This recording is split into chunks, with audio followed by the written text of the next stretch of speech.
3, 2, 1. All right. Make sure you're live. Facebook. Looks like we are. Hey, we lost Bobby. He left. There he is. All right. Well, I want to thank everybody for joining the Ed Sullivan Experience tonight. We had a pretty good show. We plan on trying to keep it interesting for you. So, got some of the guests that were here last week. We are talking about hot rods, muscle cars, and classics. So, and now we have Bobby here. So, we'll be bringing in some high-class Porsches. So, I'll introduce everybody. You guys say hi, and then we'll start off from there. So, Carl Stokes is back with us. Carl, how you doing today, buddy? Good. How's everybody doing? Doing good. Good. What's that behind you? That's a 383 stroker motor. Nice. One of our all-time favorites, Edward Gault. He is the man with a lot of knowledge that we used to always get his opinion on when we all worked together. So, Edward, how are you doing? Doing good. Doing good. Ladies, he is married, so I'll try and get him in. He's got 40,000 cats. So. I'm not easy, but I can be made. That's right. And the sponsor of our show over here, Kelley Timms, he's here from this wonderful shirt, Midnight Oil Muscle Cars, right? Is that it? That's right. I can't read it from here. How you doing, Kelley? Good. And I've just got the green wall behind me. Nice, green wall. No motor, just green wall. All right, and over here we got Bob Hoke. How you doing, Bob? Good. Glad to be back. It says to refresh your page, it says you're not recording. So we are live on Facebook, but for some reason it doesn't work. We'll figure it out. I'm going to take it personally. No, I'm sorry. Don't take it personally. And then we got Bobby. Now, I screwed up your name when I did the promo. I said Bobby Varela.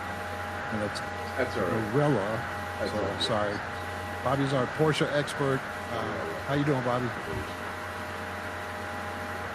I'm doing well, thank you. Thank you for having me. Thank you for being here.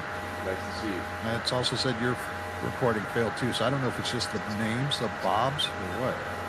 Yeah. Might be. I don't know. Justin?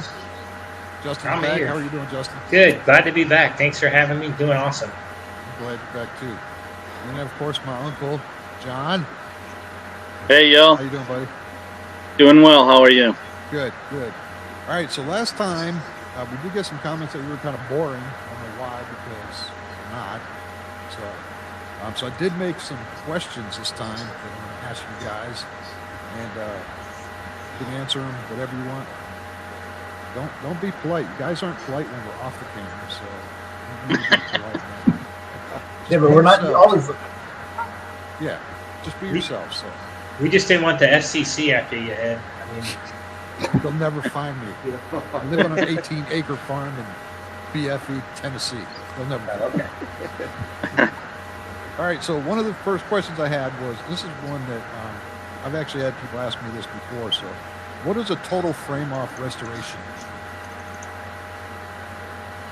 Basically, Just what it means. Just what you Take the said. body off the frame. Huh? Just what it means is taking the body off the frame and usually put it on a rotisserie so you can spin it around. And Rotisserie. Like making Yes. chicken? Yeah. exactly. Exactly. And it generally implies you clean and paint or replace everything while you have it apart, Okay. and make it all like it was new, or usually better than they were new.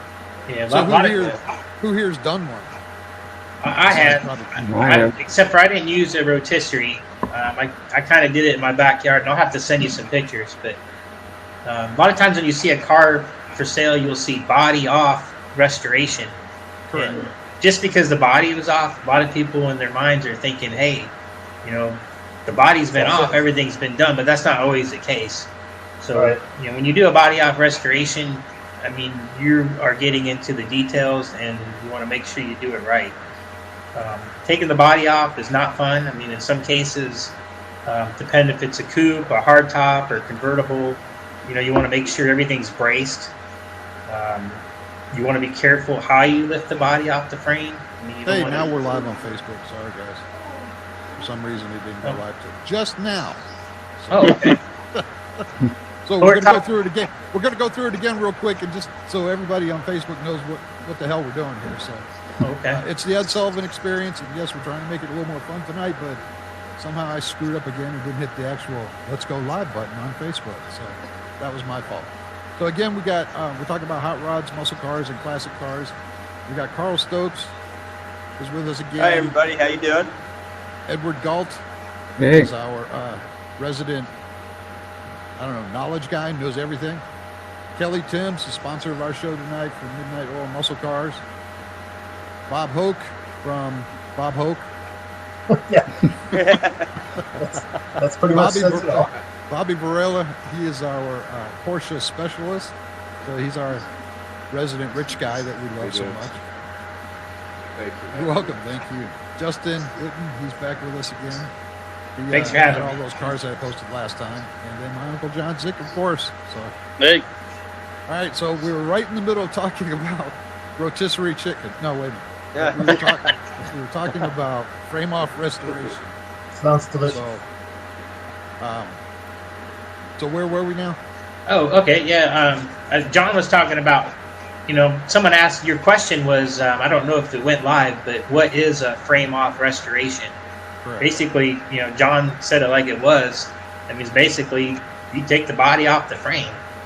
A lot of times when you see cars for sale, you'll see, you know, body off restoration, and a lot of people don't know what that means. But basically, when you do a body off restoration, I mean, you're taking the body off the frame, you're doing every detail of the car. You know, you want to hit any rust. John mentioned a rotisserie. I mean, there's a lot of ways you can do this. A rotisserie is, you know, like you said, we were talking about a chicken earlier, you know, on a rotisserie, and that's the easiest way to picture it. So you can twist the, you know, the body around when it's off the frame, get underneath it, access it. And the question you asked earlier, Ed, is if anybody's ever done it. And Correct. I have a 55 Chevy, and I did it the cheap way, and I actually did it in my backyard. What I did is I got a bunch of stands and some plywood, and we got about 6 buddies over, and we lifted the body off the frame, and I set it on these stands. These stands are just, you know, high enough to get underneath it. Right. You know, being a hardtop, it's more, the body is more stiff, but a lot of these cars, you know, you got to be careful. Convertibles, sedans, you need to make sure everything's braced. If it's not braced properly, you know, then you can end up doing a lot of damage that's going to cost you in the long run. Your body can twist, And you you know, things also have move to around. Yeah, you also have to be, especially on convertibles, you have to be really careful because a lot of we had several convertibles come into the shop, and you get you know, a young guy who doesn't know what he's doing. You take the windshield out, and the very first thing he wants to do when he's moving in and out of the car is reach up and grab the windshield pillar and pull himself out. Well, we've had we've had times to where you've had glass that won't line up, and it's because the windshield pillar, the whole windshield has come back in our car. We've had to stop and say, okay, we've got to fix that now. Nobody touched the car anymore. So, and that's why somebody professional like you guys should be doing this, not somebody like me who would be that fat ass trying to grab the pillow to get out.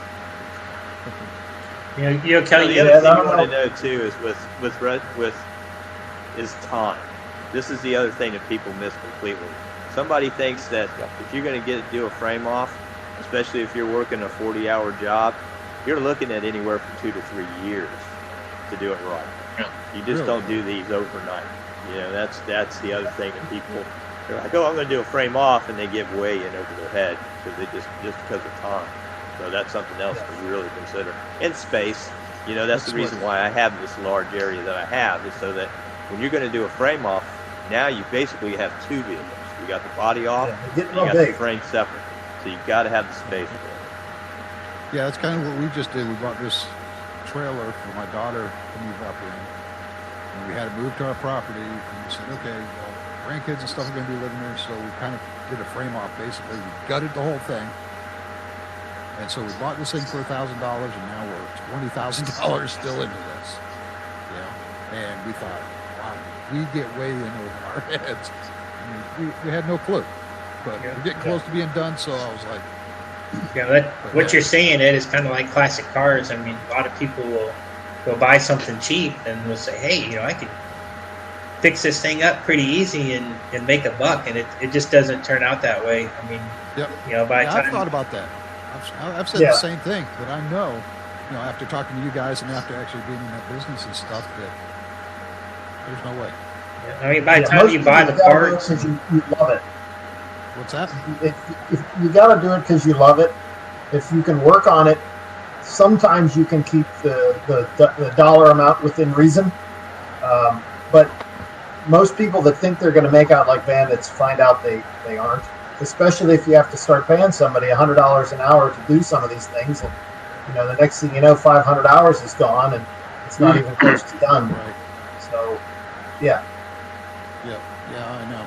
Hey, Bobby, it says to refresh your page. Sorry, guys. This is why we're live. So, but yeah, it makes total sense. If you're looking to put make money off of a restoration, you're probably not going to do that. You're going to lose money in most cases unless it's some extremely rare vehicle with the amount of parts and time, especially if you're paying somebody. If you do it yourself, but you're not going to make money restoring a car. This is something you do out of love. Right. And that's what. And a lot of people that don't have the facilities or experience, they are attracted by the low price of something that needs everything. And when they would be much better off to buy a better car in the first place, for one thing, they can enjoy it right away. It's kind of hard to keep interested for 2 or 3 years. Right. So, you could look at a $5,000 pile of parts and say, wow, I could put that together and say, I'm not going to spend $25,000.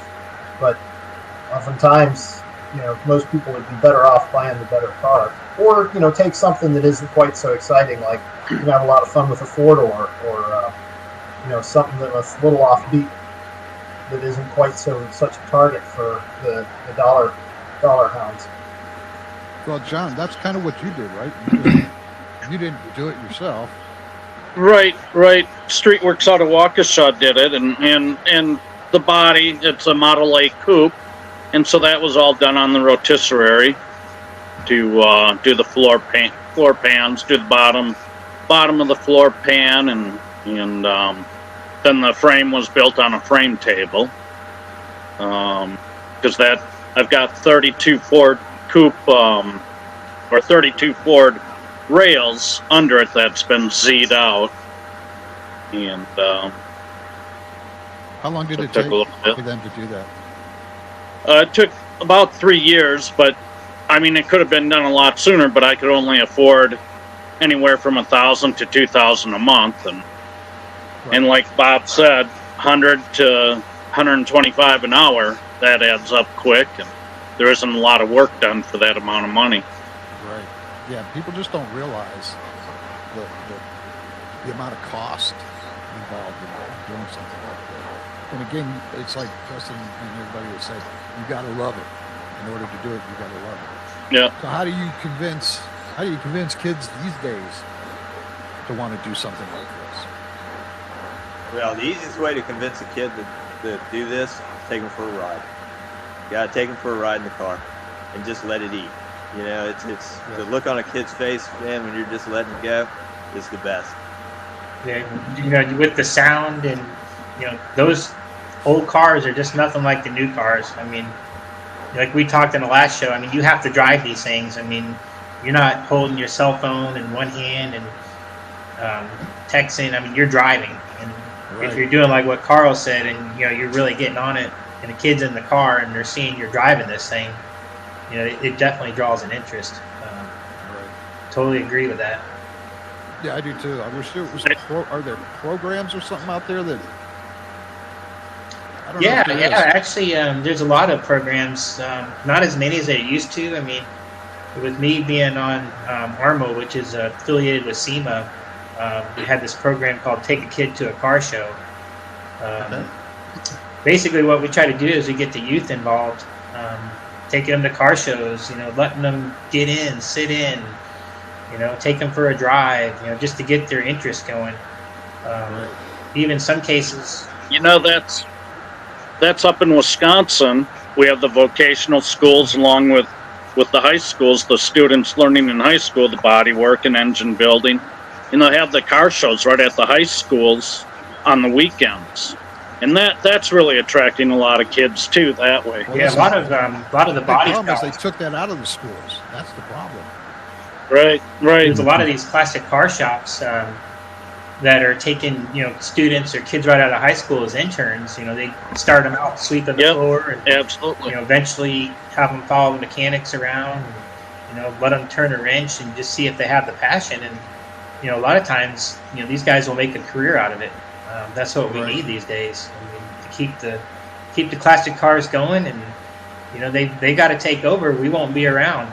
We want to, you know, keep these cars out there. I mean, so how does someone get a hold of somebody like you to do something like that? If they have a kid that they're like, hey, I want my kid to get involved. Well, best thing to do is, I can't say any specific names, but car clubs is a good place to start.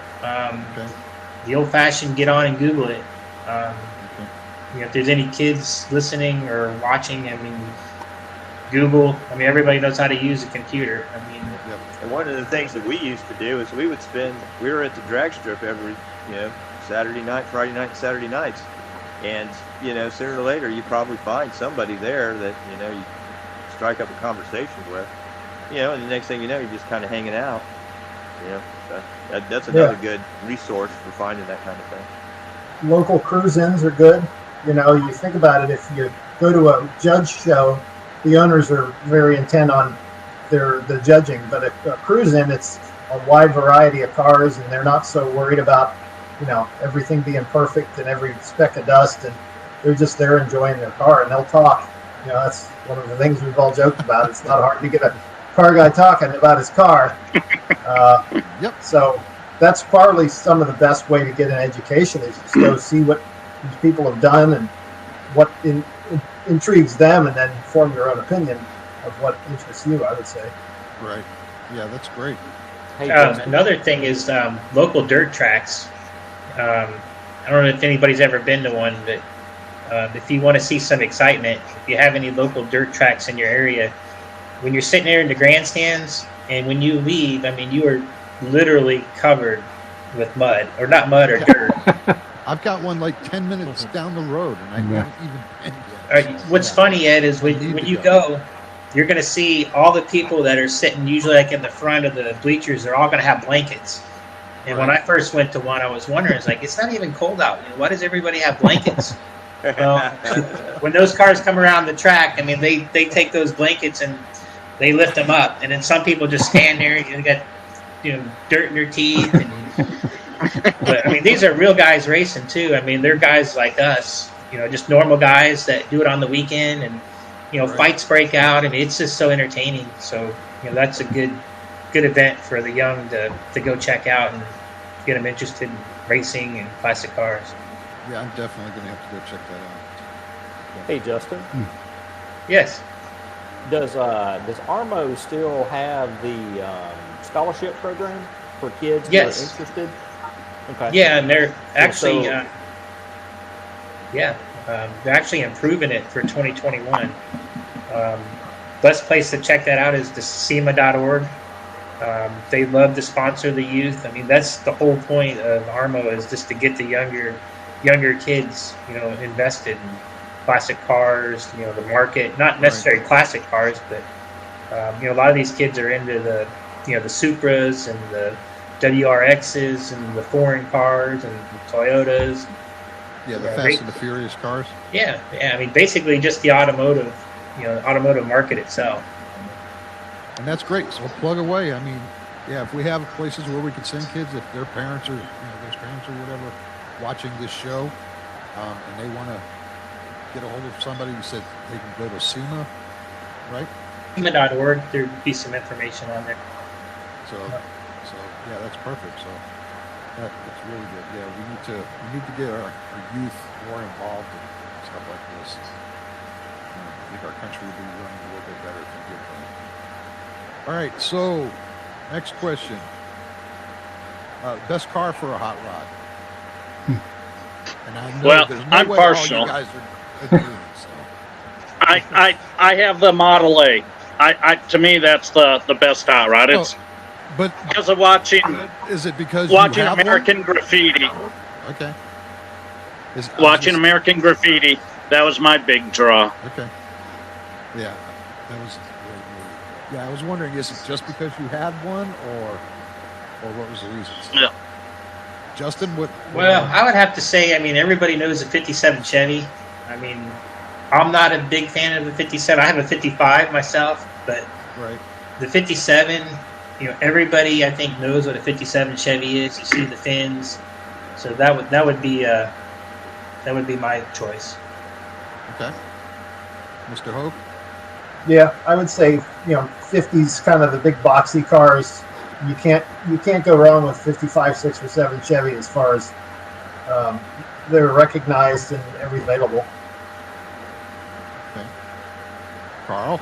Yeah, we were talking about this at work today, and when we talk about hot rods, you also got to think bang for your buck.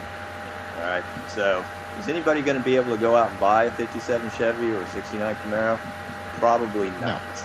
But some of the cars that are out there now, and if you want to really something that, like you said, make a hot rod out of, one of the best deals out there is the old Fox body Mustangs. You can take a Fox body Mustang, you can drop just about any motor you want into one, or, leave the Ford in there, and you can take it to the racetrack. You can do all kinds. They make just the aftermarket is just flooded with aftermarket parts, and the price point is perfect. So, Yeah, but not hot crazy rod, expensive yet. yeah, I'd have to go the old Fox body Mustangs. Your 93 and back. They're awesome. Okay. All right. Mr. Edward. I guess the Model A Ford was the first real hot rod. Okay. To classify what is a hot rod, it would have to be a 32 Ford coupe, chopped and lowered frame and all this good stuff, and the flathead Ford V8 in it. That's your original hot rod. Any car can be modified to have more power or handle better or whatever, but if you want to define a hot rod, it would have to be a 32 Ford. Okay. Mr. Timms. Let's see. Probably the 1984 Yugo that is LS swapped. That's probably going to be your best bet.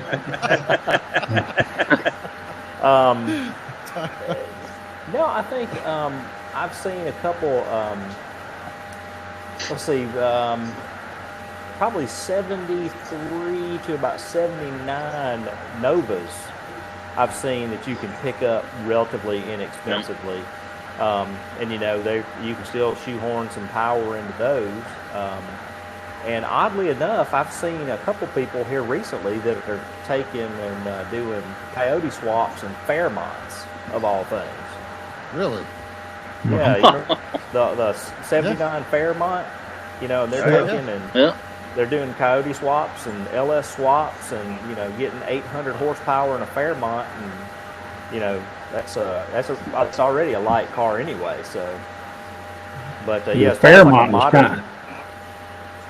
was kind of a takeoff on a Falcon anyway. The same as the Mustang. All that Mustang stuff will work. Yeah, it's all that Fox body stuff. It's all the same. Yep. Yeah, I was going to say that it's kind of like the sleeper of the four-door Maverick. As you pull up to the family in the four-door Maverick, and they blow you away at the light. Exactly. Yeah.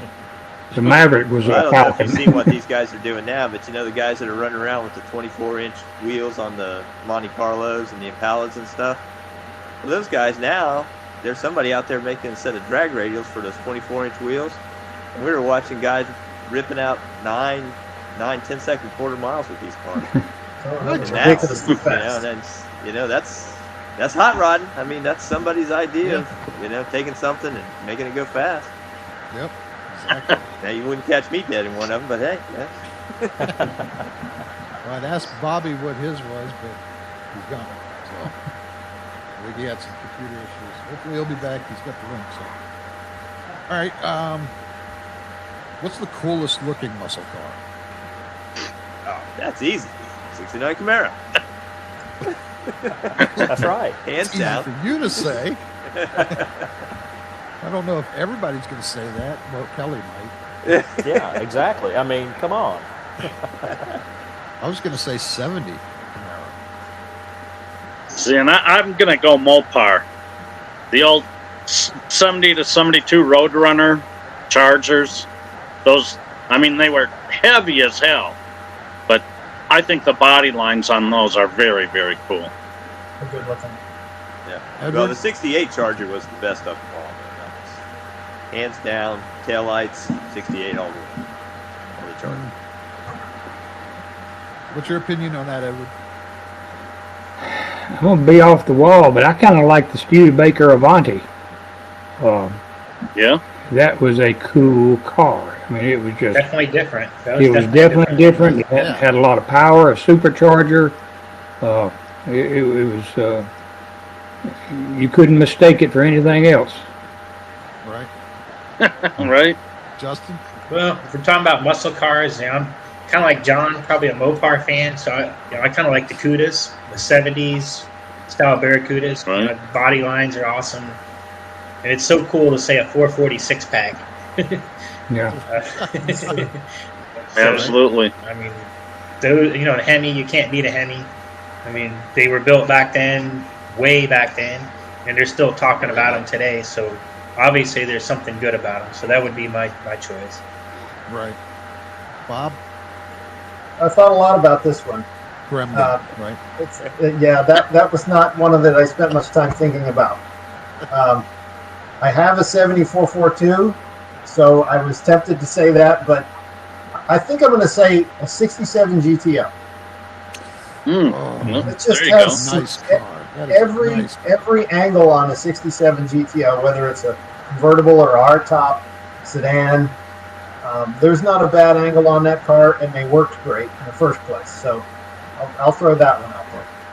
You got a good point there, because the GTO is one of those cars that either a convertible or a hardtop is just awesome.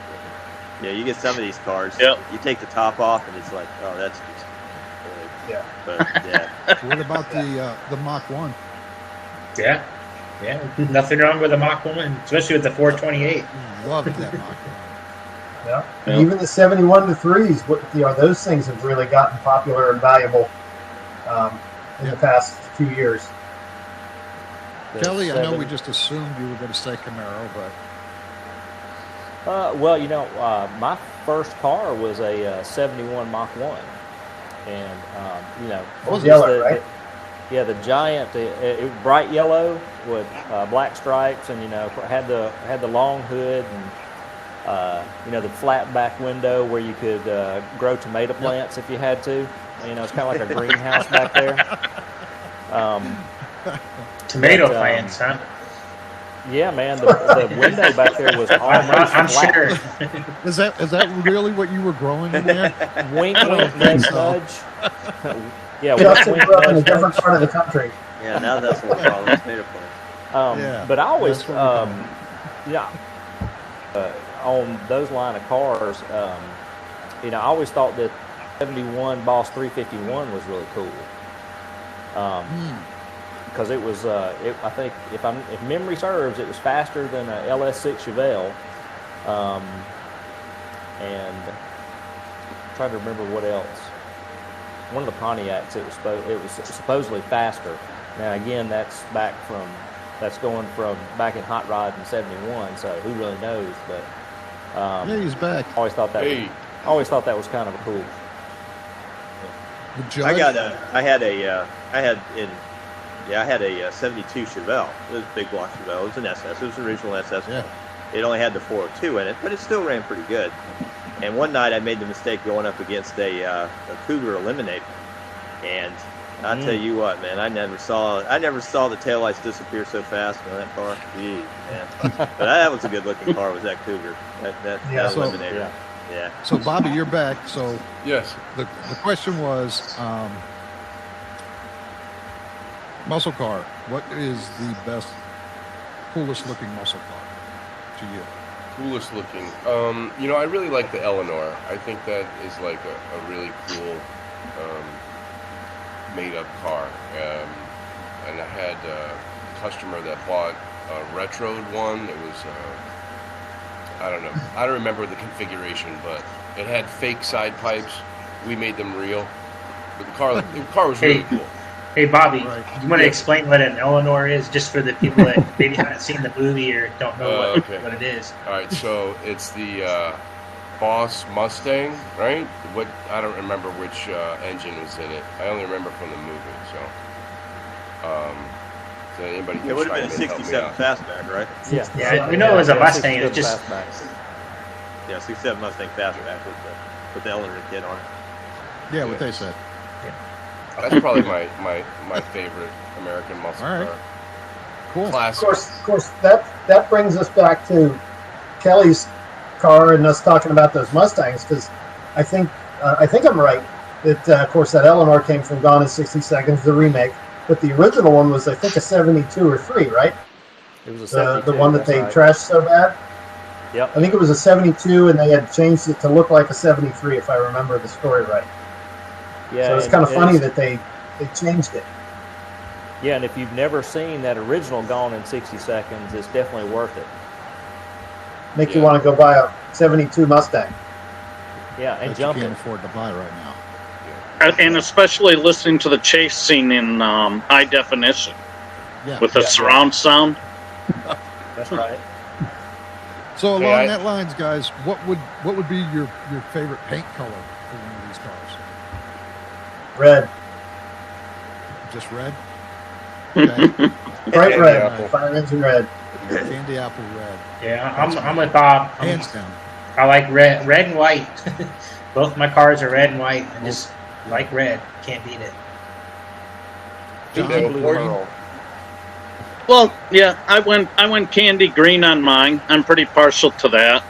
Kind of did it in dedication to my mother because that's her favorite color, and she gave me the car. Nice.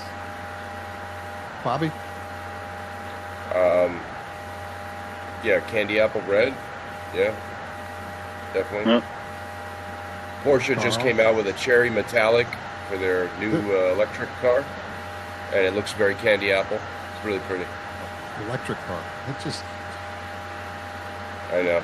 doesn't even sound right. It's very quiet. You know, those electric cars are fast, though. They are are. very fast. Yeah, those Teslas. I know Toyota's got some too, and I just something about electric.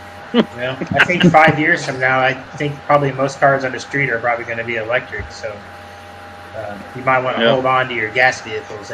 They might be like the Aunt Jemima syrup can. I got that bottle somewhere. Yeah. That's a whole nother show. Yeah, exactly. Hey, I did see those going on eBay for hundreds of dollars. Though I mean, people were, they have them in their cabinets and they think they're going to get $1,000 because they're not making them. Yeah, that's just crazy. I mean, come on, really. But you do have a point though. Gas vehicles down the road, 10, 15 years from now, It could be an issue. Are they going to be obsolete? So we're talking about this, what, in 15 years, we'll do this show again, and then everybody's going to be like, I still have my classic. Put gas in it yesterday. The thing about electric cars is, a lot of people think, I'm going to save money because I'm not buying gas. Well, when the gas prices are down and you have this thing plugged into your outlet, your electric bill is going to go up. You're going to pay for it one way or the other. What happens when the electric goes away? Then you're not driving. Oh, Susie? is that a cat? Yeah, Susie just knocked over the clock. Live TV. That was one of Edward's 50,000 cats that fell off the furniture. Another thing they're doing with electric cars nowadays is they're actually taxing you. Some states, they want to punish you for having an electric car because you're not paying gas tax. Right. Exactly. Well, it does the electric car too. There's a lot of places like Toyota has one called the Mirai, but you can only buy it in like California because there's only certain places that have the electric set up. Right, So the you infrastructure's couldn't not drive there yet. Yeah, you couldn't drive it Right. in Tennessee because you couldn't plug it in. Yeah. Speaking about electric cars and classic cars, we won't get too far off topic here, but a lot of people are doing the conversion, especially in California. It's really popular.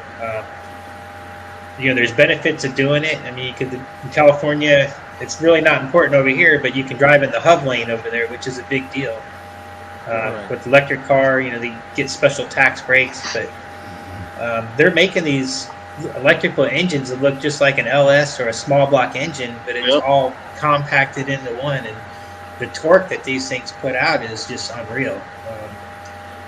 I don't know if anybody's aware, but I have a charging port in my garage for my son. He has 2 Teslas, and 2 Teslas. 2 Teslas. His wife has one, he has one. But when he comes up here, I plug it in my garage. But along the way, they've got charging stations, and you just program it into the computer of the car where you're going, and it tells you where the charging station is, the closest one, and when you need charging, this kind of stuff. And it takes about 45 minutes at the supercharging station. Whereas my house, it's a 220. It takes about 8 hours to charge it up then. But out on the road, you can charge it while you have lunch somewhere. Yeah, those Teslas, you can sit in there and watch TV and play video games Yeah. while you're charging. I'm telling you, all that electric, that's all alien technology.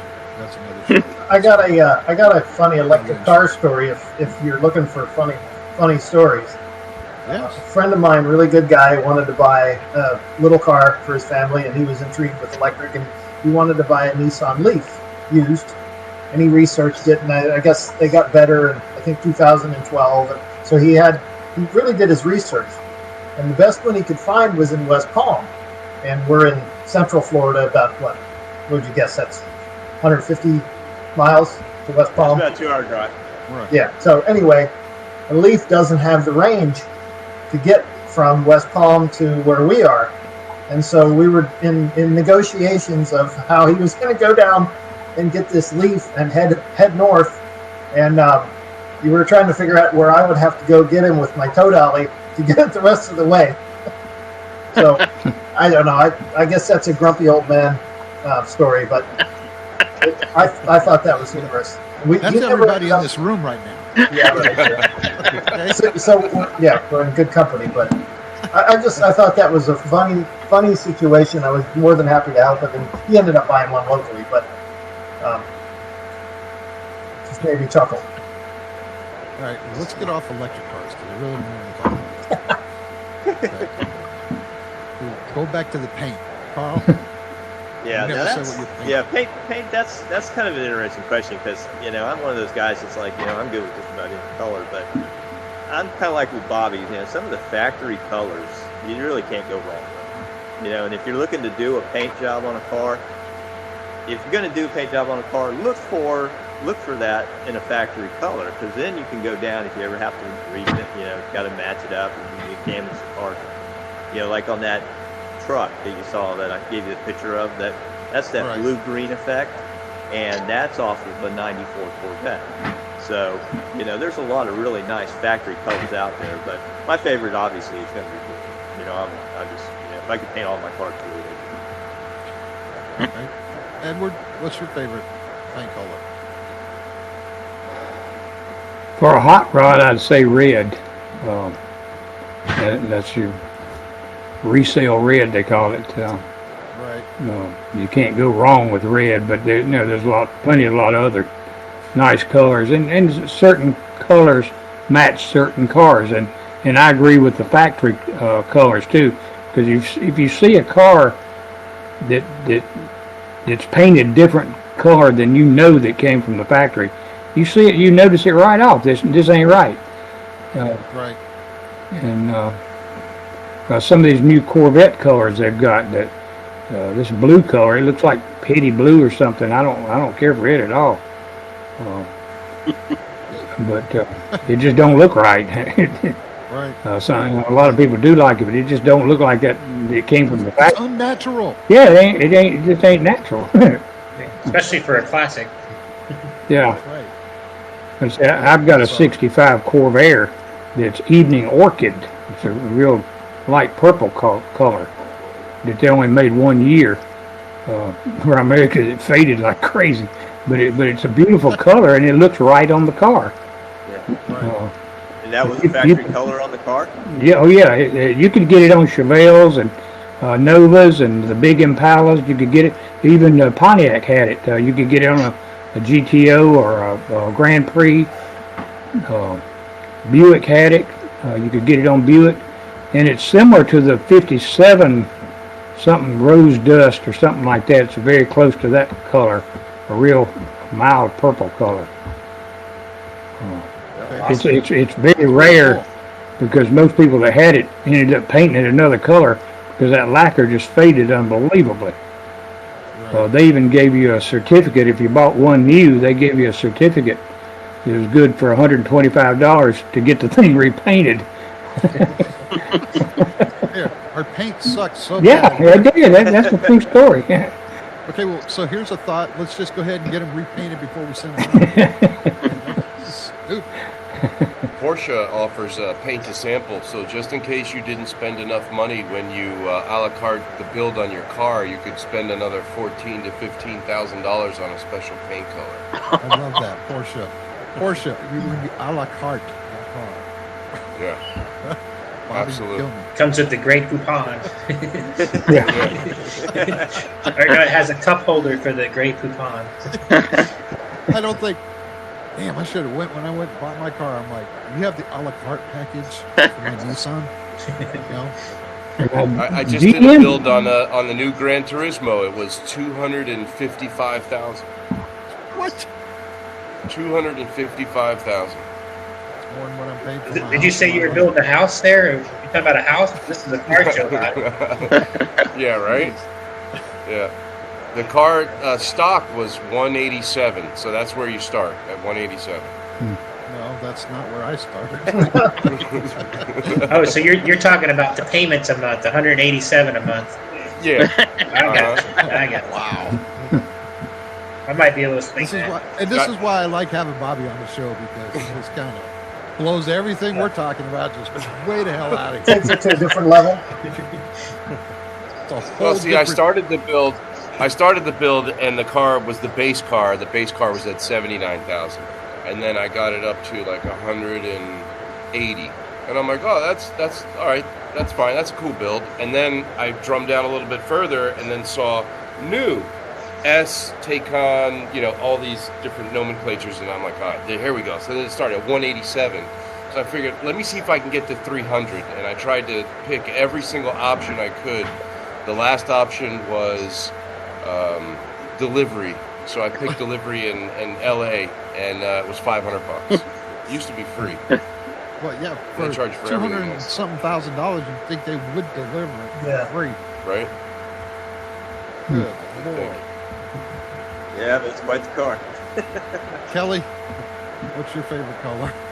Way off. I'm gonna go ahead and go with Carl on this one.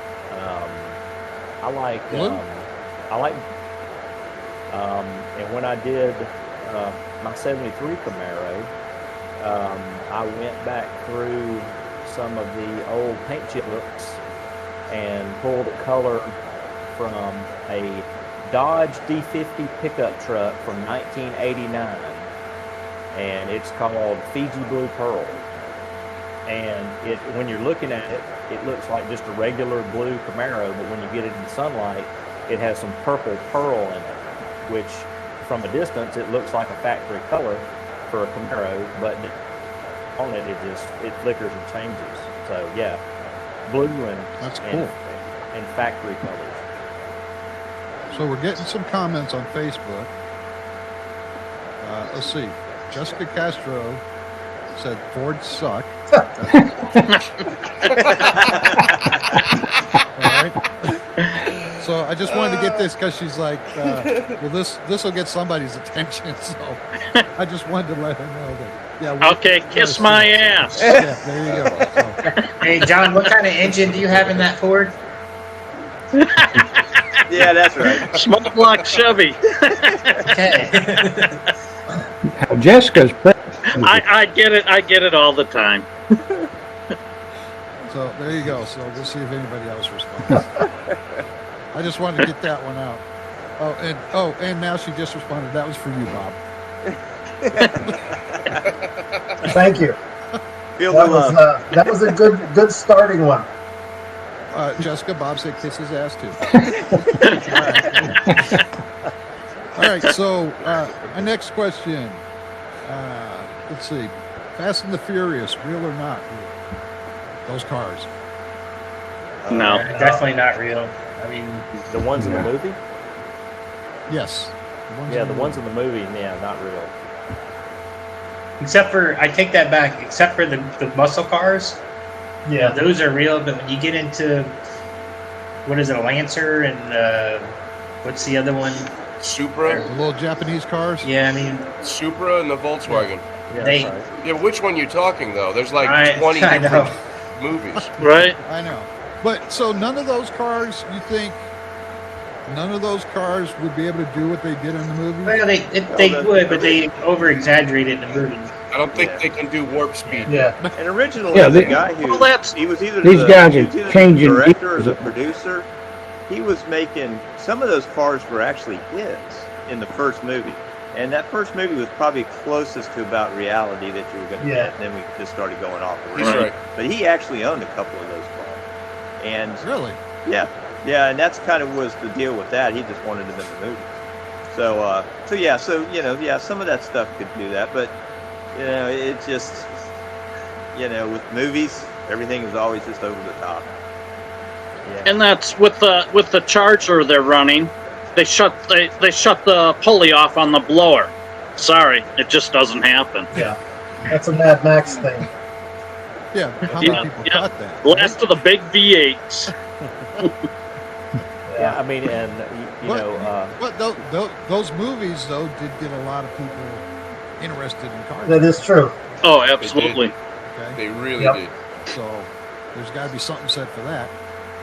But Yep. how many people were disappointed when they went out and bought that Hyundai or whatever they were driving and fixed it up like one of those cars? It's hard to tell, though. I mean, you've got Honda Civics that are $40,000 and are just incredibly fast, just all-around performers. So maybe that's the kind of the evolution of that whole craze. Yes, the cars in the movie couldn't do that, but when you have, I don't know, what's one of those new Civics run in a quarter, Carl? Do you know? Isn't it like, aren't they in the 12s, No, not quite 12s, but they're in mid-13s. mid-13s? Yeah. So, and then of course they'll go around the corner, and I don't know, maybe that's what evolved from that is some of these tuner cars that they're building. And like now. in the movie, like a good example of what they were doing in the movie that like they were going out to the desert and they were doing those time runs, where they're, they still do that today. And like the guy that had the 2000, the Honda, the 2000S, I've seen those cars at the drag strip go, 9-10 seconds. So you can build a car like that, but now you also go into that thing where, oh, this is my street car. Well, you know what? Nobody's going to be driving around in a 9-second 2000S Honda. Or You're not taking that to Walmart. No. No. So, and that's the other part of it too. They're taking cars that are not really designed to go around corners and stuff. But it makes for a good movie, so people like it. All right, so Jessica Castro wants to know what the fastest classic Chevy was. What year? Don't know. Rachel Marie Bean said, Well, the classic cars, they underrated their horsepower for insurance reasons. But in my opinion, and probably what a lot of other people would probably say back in the day, I mean, if we're talking, 60s, 70s, maybe the Corvette, the 427 Corvette. Yeah, because I saw a L88 Corvette. There was a group of guys doing. They had a Copo Camaro with the 427 in it. And they were running against guys in the Dodges, and the Dodges usually outdid the Chevrolet. So I'd probably lean more towards that late '60s Dodge cars, because Dodge really was into the racing. I mean, they dumped a lot of money into racing. Yeah, there you go. The Ford GT40. Yeah, now we're talking. Now we're talking supercars. That's your fastest American classic car. Yeah. Now we're talking out of our price range again. Yeah. well, look who just gave it to us, though. I mean, come on. Of course, Bobby, he's coming up with the most expensive Bobby, car. lift your hand up. I want to see your Cristal. I know you got one.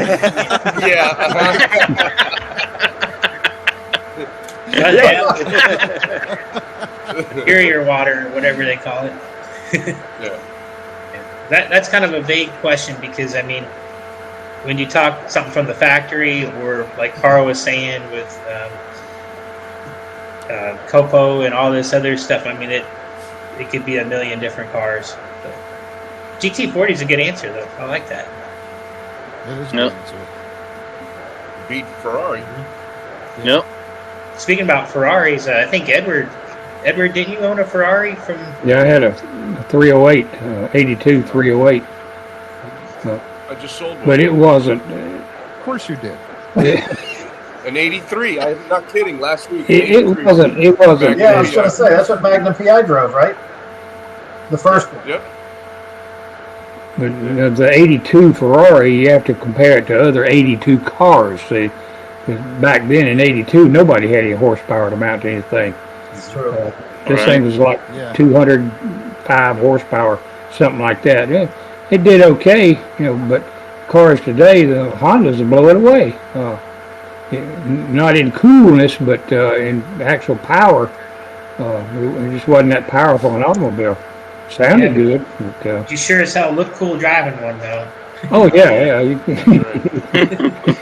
You couldn't go get gas in it without having to talk to somebody that thought you were Magnum or... Yeah, but you got to be able to grow that mustache. Nobody can grow it like he can. You couldn't sneak off it. Sam Elliott, maybe. Yeah. I don't know. And you're closing in on him. Who, me? Yeah. That's a pretty serious beard and mustache you have there. Yeah. The wife's already told me to chop it down. Oh no. Yeah. That dynasty's dead. Completely. He did shave his face, didn't he? Huh? Yeah. He did shave his I'm face. not shaving my face. We had that conversation. Yeah, my last wife week. tried to get me to. No, if I did that, she's cutting her hair off. So we've already had that issue. So speaking of Fast and the Furious cars and movies, what is the best car movie that you've ever seen?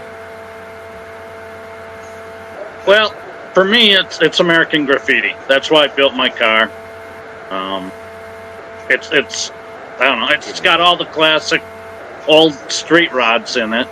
That's got to be one of my favorites too. Yeah. Are we talking about movies about cars? Or are we talking about movies that got really good cars in it? Yeah, like chase scenes. Either. Yeah, that's a good Either point. one. Because I'm going to have to say Bullet. Yeah. I mean, the chase scenes, the movie's tough to sit through, in my opinion. But the chase scene is, yeah, it's amazing.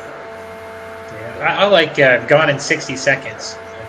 I think I caught that it was on TBS or something the other night. And I wasn't going to watch it, but it's one of those movies where, you know, you just start watching it for a little bit, and then the next thing you know, you're watching the whole movie because, you know, cool cars and, you know, a lot of cool racing scenes and so on. So that would be mine. Bobby, what was yours? Risky Business? You know what?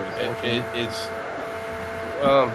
yeah, I'd like to say, I was trying to think, because I just saw one the other day, and the crash scene was just incredible. Wasn't there a really good Porsche chase scene in Against All Odds?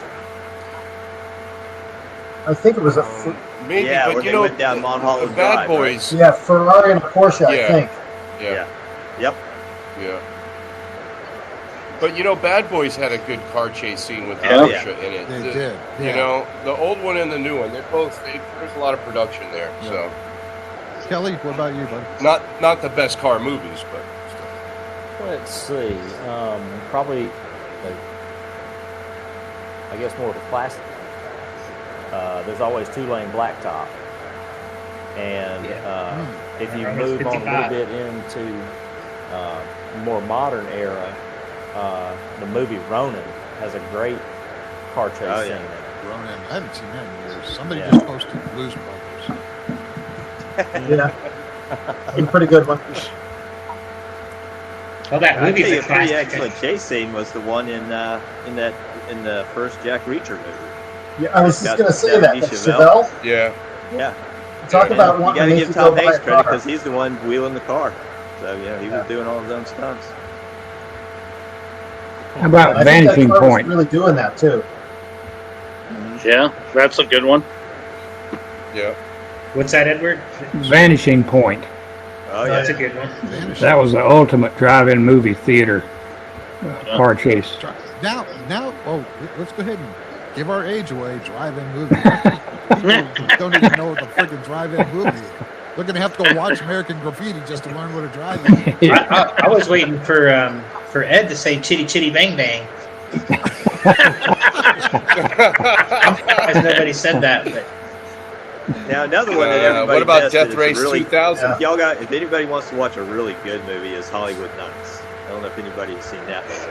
Yeah, Hollywood Nights. Oh, is a it's good one. excellent. I haven't seen it. Yeah. Okay. Yeah, good movie. Yep. Is that a All car right. movie? Or Oh, yeah. Just a movie.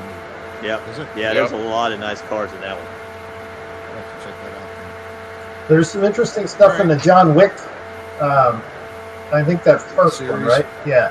Oh yeah. Yeah. Some. Yeah, yeah. Yeah. And he's another one that does all his own stunts too. So that was Oh, I didn't know that. Yeah, that's what was nice about like Bullet. You know, when you see Steve McQueen wheeling the car, that's Steve McQueen wheeling the car. Yeah. You know, and when he overshoots the turn and he jacks it back up in reverse, and he's got them back wheels just hopping on that Mustang. That's him pissed off because he missed the turn. But of course, that's All right, Steve so what do McQueen. you guys so, think know, of? What do you guys think of the Barrett Jackson auction? Oh, wow! right? That's just like a look of ugh. Yeah, cricket. you know, the thing with I'll weigh my 2 cents. The thing with Barrett Jackson is that it kind of put the thing in people's mind that their classic car is worth, $100,000. I mean, you watch TV and you see these cars going, $100,000, and the guy sitting at home, hey, I've got a 70 Camaro. My car is worth $100,000, and that's just not the case. But it's cool to watch. I've been to one before and been to Mecum, and I love seeing the cars, but they put the impression that every car is worth 6 figures. Yeah, and that's I was just going to say that just not. I went out there and I was out there in 2006, 2005 and 2006, and I distinctly remember walking into the auction floor, and there was a guy talking to his buddy on the cell phone. And going across the blocks was a 70 Hemi Cuda, and it was green. I think it was green on green. Kind of reminded me of the Hemi Cuda in Phantasm. But he was on the phone talking to his friend, going, "This car is up to $400,000, and it's just like mine."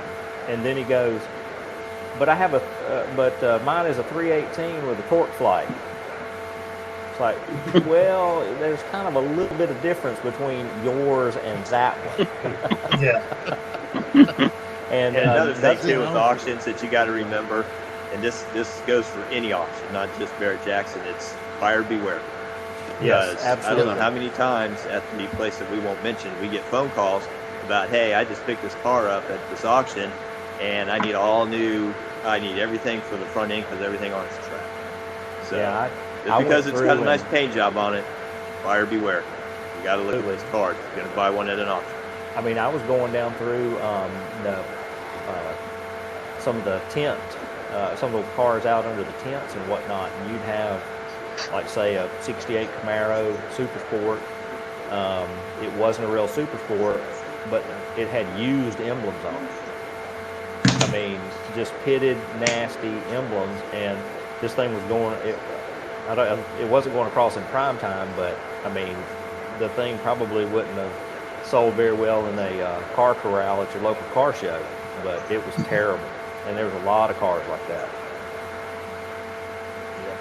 Yeah, well, it's just like Carl said, though. It's just buyer beware. You need to really do your research before you start going. I went to a couple auctions here in Tennessee, and yeah, it was amazing. Some of the cars that were through there, and you start looking at them and look underneath, and you're like, yeah, no.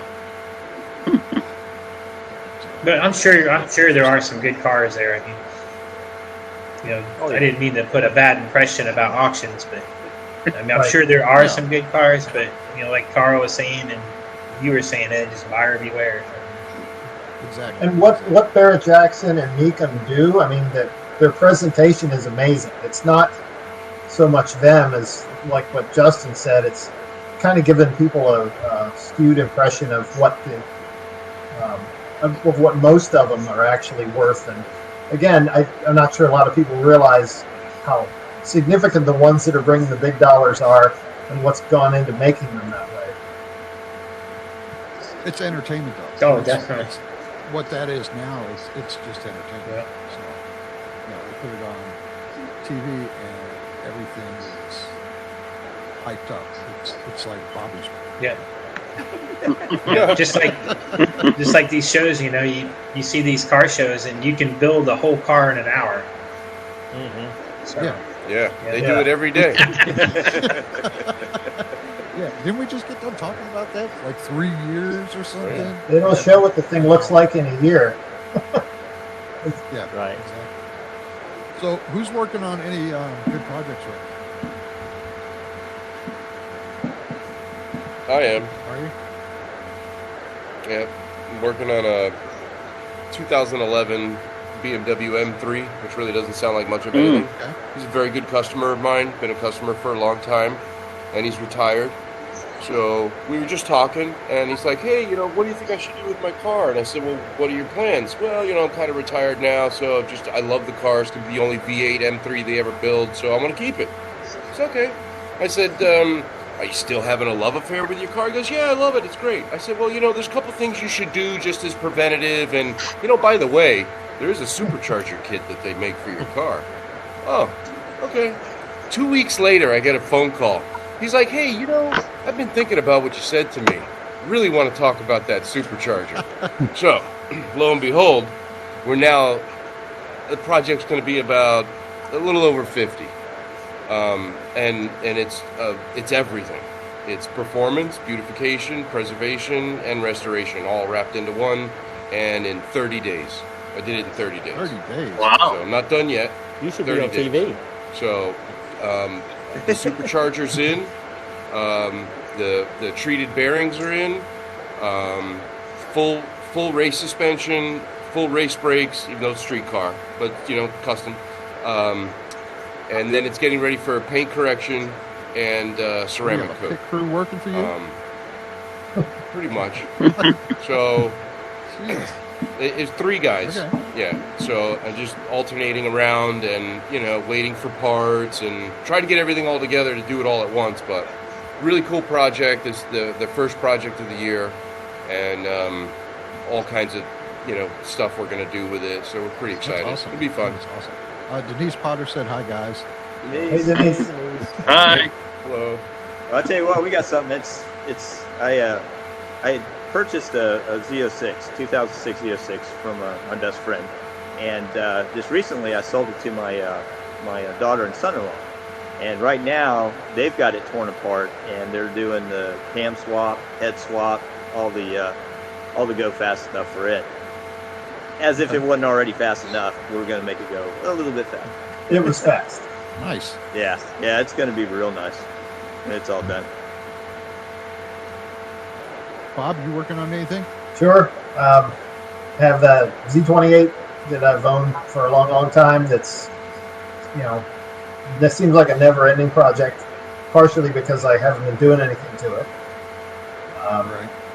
And I have I guess I just got a 71 Firebird that hadn't been out for a long time, and it didn't really take much to get it out. Because it's an all original car and in good shape. So even though it hadn't run for about 6 months, it was just a light dust off and a fresh battery and stuff.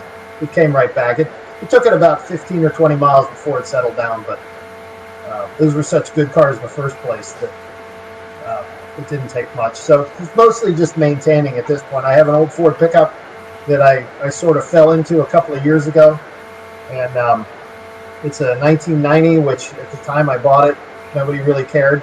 They've sort of gotten popular, and I paid $500 for this thing, and I'm having more fun with it than all these low production valuable things. Hey.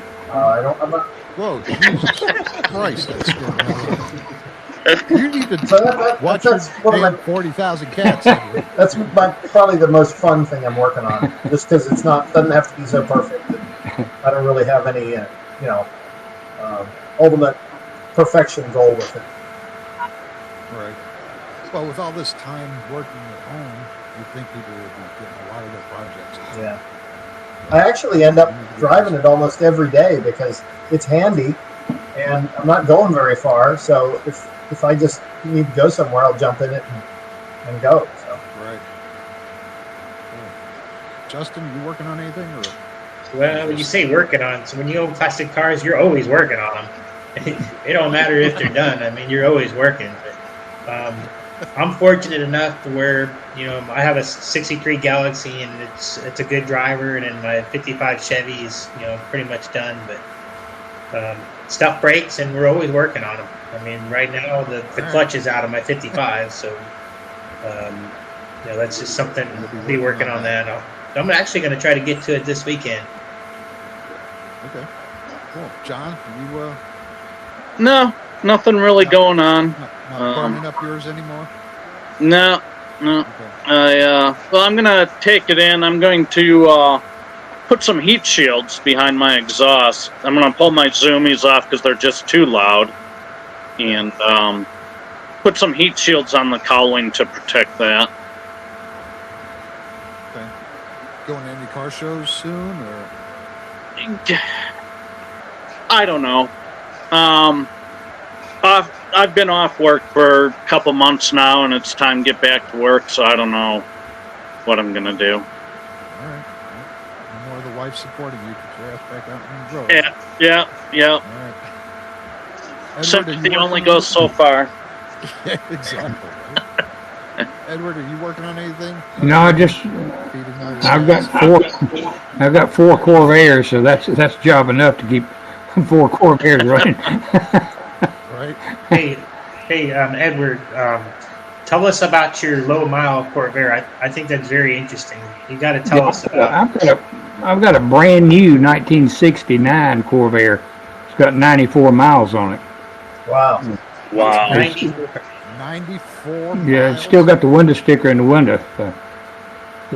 In '69, they only made 6,000. That was the last year, and I've got a brand new one. What body style is it? It's a two-door coupe, automatic When did you buy transmission. it? Huh? When did you buy it? I've had it for close to 10 years now. I bought it from an 70. estate. Yeah. The man that bought it new. He bought it to put up, and he was in bad shape and had to sell the stuff, so I bought it. I've driven it 4 miles, I think, since I bought it. Wow. Jeez. Hey, tell us about your other one when you bought that, the 65. I think when you and Yeah, I've got a '65 turbocharged Corsa it was my first car. I bought it when I was a junior in high school.